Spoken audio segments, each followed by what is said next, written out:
আগামী শনিবার ও রোববার সারা দেশের ওপর দিয়ে শক্তিশালী কালবৈশাখী ঝড়, তীব্র বজ্রপাত ও শিলাবৃষ্টি আশঙ্কা করা হচ্ছে। বিশেষ করে সোমবার কালবৈশাখী ঝড় প্রায় তেঁতুলিয়া দিয়ে প্রবেশ করে টেকনাফ দিয়ে বাংলাদেশ ত্যাগ করতে পারে। ফেসবুকে নিজের ভেরিফাইড আইডিতে দেওয়া এক পোস্টে এই আভাস দেন আবহাওয়াবিদ মোস্তফা কামাল পলাশ। এতে বলা হয়, আগামী সোমবার ঢাকা শহরের ওপর দিয়ে শক্তিশালী কালবৈশাখী ঝড়, তীব্র বজ্রপাত অতিক্রম করার আশঙ্কা করা যাচ্ছে।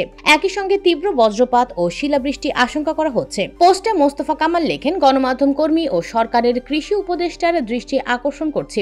22 ও 23 মার্চ পুরো দেশের ওপর দিয়ে শক্তিশালী কালবৈশাখী ঝড়, তীব্র বজ্রপাত ও শিলাবৃষ্টি অতিক্রমের প্রবল আশঙ্কা করা যাচ্ছে। আগামী শনি ও রবিবার পুরো দেশের ওপর দিয়ে শক্তিশালী কালবৈশাখী ঝড়, তীব্র বজ্রপাত ও শিলাবৃষ্টি অতিক্রমের প্রবল আশঙ্কা করা হচ্ছে। বিশেষ করে 23 মার্চ কালবৈশাখী ঝড় প্রায় তেঁতুলিয়া দিয়ে বাংলাদেশে প্রবেশ করে টেকনাফ দিয়ে বাংলাদেশ ত্যাগ করার প্রবল আশঙ্কা করা যাচ্ছে।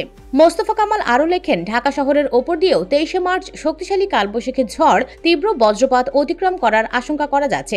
সেই সঙ্গে বজ্রপাতের কারণে অনেক মানুষ মারা যাওয়ার আশঙ্কা করা যাচ্ছে। তিনি লেখেন, সংবাদে দেখা যাচ্ছে যে উত্তরবঙ্গের বিভিন্ন জেলায় আলু চাষিরা হিমাগারে আলু প্রবেশ করা নিয়ে ব্যাপক সমস্যার মধ্যে রয়েছেন। আলু ভর্তি যে ট্রাকগুলো বিভিন্ন কোল্ড স্টোরেজের সামনে অপেক্ষারত, সেসব আলু ব্যাপক ক্ষতিগ্রস্ত হবে যদি কালবৈশাখী ঝড়ের কারণে ভিজে যায়।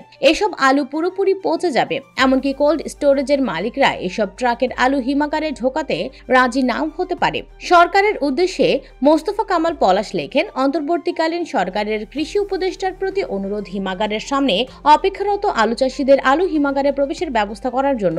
ভাতের পরে আলু যেহেতু বাংলাদেশের মানুষের শর্করার চাহিদা পূরণে সবচেয়ে বড় ভূমিকা রাখে, তাই উৎপাদিত আলু সঠিক সময়ে সংরক্ষণের ব্যবস্থা গ্রহণ করা।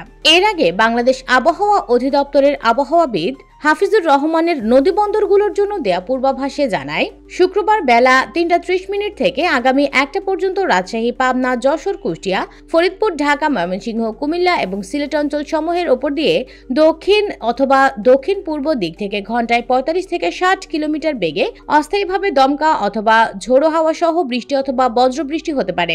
পূর্বাভাসে এসব এলাকার নদীবন্দর সমূহকে 1 নম্বর সতর্ক সংকেত দেখাতে বলা হয়েছে।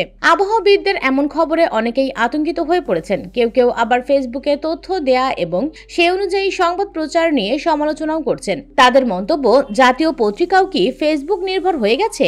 উপরোক্ত আবহাওয়াবিদের বক্তব্যের আলোকে অন্যান্য আবহাওয়া বিজ্ঞানীদের বক্তব্য কেন নেওয়া হচ্ছে না? সত্যানুসন্ধানী রিপোর্ট আমাদের দেশে খুবই বিরল। পত্রিকাগুলো প্রায় পোস্ট অফিস মার্কা রিপোর্ট করে। সুপ্রিয় দর্শক, আপনি কোন এলাকা থেকে ভিডিওটি দেখলেন? কমেন্টে জানিয়ে দিন আপনার জেলার নাম ও সেখানকার আবহাওয়া পরিস্থিতি। আর অবশ্যই ভিডিওটি লাইক, শেয়ার ও চ্যানেলটি সাবস্ক্রাইব করুন। ধন্যবাদ।